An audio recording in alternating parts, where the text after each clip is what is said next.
जितेंद्र तिवारी जैसा बीमारी को इन लोगों ने जिला में खड़ा करके और डीटीओ ऑफिस को बदनाम करने का काम किया। 21 लाख रुपया के कैश गाड़ी है एक होम गार्ड के पास, एक डीएसपी रैंक के लोगों को मैं कहता हूँ कि क्या उनके पास 21 लाख रुपया के गाड़ी कैसे? 3 एफआईआर अभी तो मिला है, उसका अभी वो टेलर शुरू किया है, पिक्चर हम खत्म करेंगे। मीडिया वाला पहले घुसता है रेड में, मीडिया वाला पहले घुस करके और दिखा रहा है कि देखिए डीटीओ साहब के ऑफिस में दारू बेचा जा रहा है, दारू रखा जा रहा है, दारू पिया जा रहा है।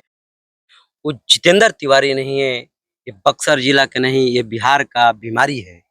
उसका इतना बड़ा खुलासा मैं करने जा रहा हूं कि आज तक मनुवादी मीडिया, देश में जितने मनुवादी मीडिया है वो कभी दिखाने का प्रयास नहीं किया सच्चाई घटना क्या है। घटना इतना बेहतर सच्चाई है कि उसे डीटीओ साहब के द्वारा निकाला गया जब उन्हें कुछ शक हुआ किसी के माध्यम से कि ये आदमी दारू पास करवाता है और दारू में वो स्वयं जेल गया है। एफआईआर पूरी प्रमाण के साथ में बता रहा हूं मैं पत्रकार साहब, डीटीओ साहब की यहाँ जिस तरह से वो आरोप लगा रहा है और सरकारी जिला परिवहन ऑफिस के अंदर जिस तरह से रेड की गई है, गैर कानूनी और गैर संवैधानिक काम की गई है। जिस तरह से एक डायरेक्टर के ऑफिस में अचानक जाकर के रेड करना और किसी आला अधिकारी को सूचना नहीं देना, ये बिल्कुल गैर संवैधानिक और मानव अधिकार का हनन हुआ है।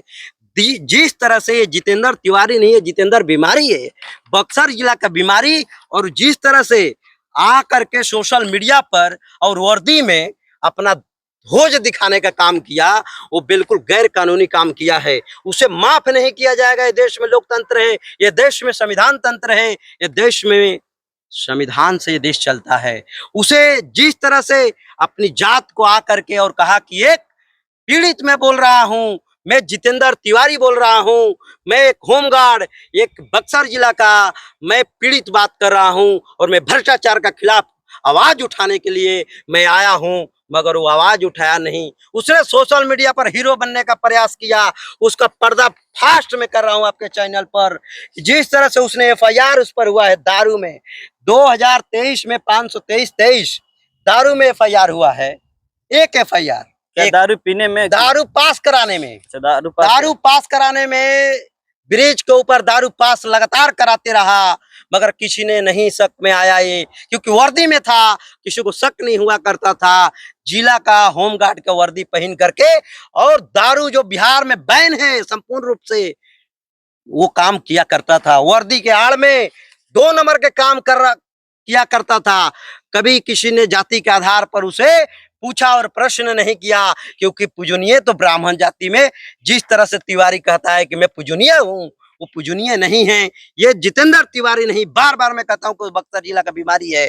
जिस तरह से उसके समर्थन में देश का, भारत का, बिहार का जो सामंतवादी विचारधारा के लोग उतरते हैं और आकर के ये गलत तरीके से विवादित भाषा दे करके, विवादित बयान लेकर के फैलाते हैं कि भ्रष्टाचार के खिलाफ तिवारी एक उतरा हुआ है, ये बिल्कुल गलत है। ये बिल्कुल झूठा आरोप लगाई गई है। उस पर एक एफआईआर, दूसरा पुनः एक एफआईआर है।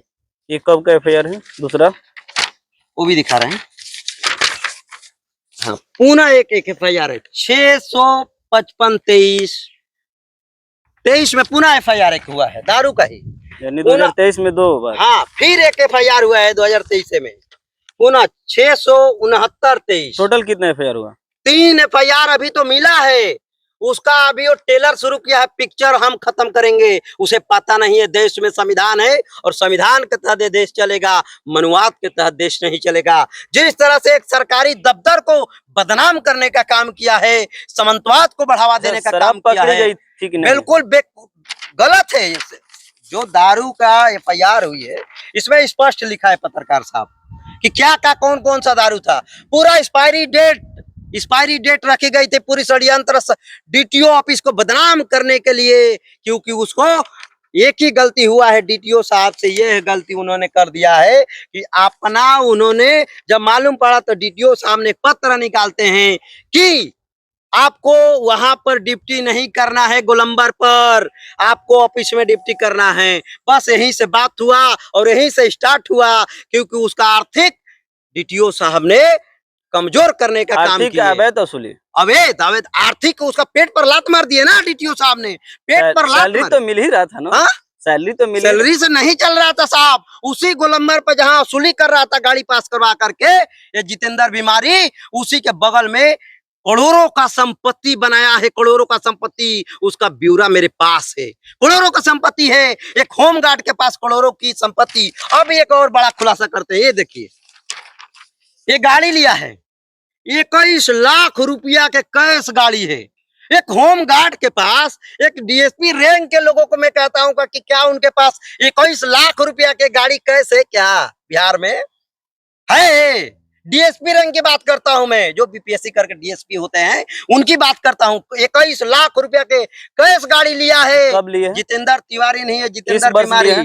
2025 में, 2025 में गाड़ी लिया है 21 लाख के कैश। ये पैसा कहां से आया? विजिलेंस से। क्या डीटीओ साहब को फंसाने के लिए ये वहां पूरा फंसाने का षड्यंत्र की गई, क्योंकि जात का अनुसूचित जाति में आते हैं। राजकुमार प्रसाद लिखते हैं अनुसूचित जाति में आते हैं। ये देश में आरक्षण से प्रॉब्लम इनको नहीं है, ये स्पष्ट हो गया मनुवादी मीडिया को और सामंतवादियों को, क्योंकि उनको आरक्षण से प्रॉब्लम नहीं है, जाति से प्रॉब्लम है। वो जाति है, अनुसूचित जाति में आते हैं, इसलिए मनुवादी विचारधारा के लोगों को पेट में जलन हो रही है। जब हमारे पदाधिकारी, जब उच्च अधिकारी हमारे बनते हैं तो इन्हें छोटे वाले जो हमें छोटी जात में गिनती करते हैं, बड़ी जाति को जलन होती है। और कुछ ऐसे ही लोगों को जाति होती है, सारे ब्राह्मण को जाति नहीं, ऊंची कास्ट की जाति नहीं होती है। ऊंची कास्ट के लोगों को जलन नहीं होती है, बस उन्हीं को जाति जलन होती है क्योंकि दंड प्रणाम करना नहीं चाहते हैं, वो सामंतवाद विचारधारा रखते हैं। इसके लिए जितेंद्र तिवारी जैसा बीमारी को इन लोगों ने जिला में खड़ा करके और डीटीओ ऑफिस को बदनाम करने का काम किए। एक छवि ऐसे डीटीओ जो राजकुमार जैसा आदमी को ऊपर आरोप लगा करके बदनाम करने का काम किया गया, विदाउट परमिशन का, विदाउट किसी आला अधिकारी को सूचना बगैर दिए हुए। मैं पहली बार पत्रकार साहब मैंने देखा कि किसी रेड होने जा रहा है किसी के कार्यालय में चाहे किसी के घर में, तो पहली बार देख रहा हूँ कि मीडिया वाला पहले घुसता है। रेड में मीडिया वाला पहले घुस करके और दिखा रहा है कि देखिए डीटीओ साहब के ऑफिस में दारू बेचा जा रहा है, दारू रखा जा रहा है, दारू पिया जा रहा है। जिस तरह से उन लोगों ने छवि खराब करने का कार्यालय का काम किया, बिल्कुल ये गैर कानूनी है। और जितने लोगों ने दिखाया है इसे सोशल मीडिया पर, मैं आग्रह करता हूं जिला प्रशासन से और डीएम से कि ऐसे लोगों पर एफआईआर होनी चाहिए। झूठा चलाने पर ये छवि खराब करना। जितेंद्र तिवारी जो होम गार्ड थे उनके ऊपर कई एफआईआर दर्ज कई एफआईआर तो उनको जेल क्यों नहीं हुआ?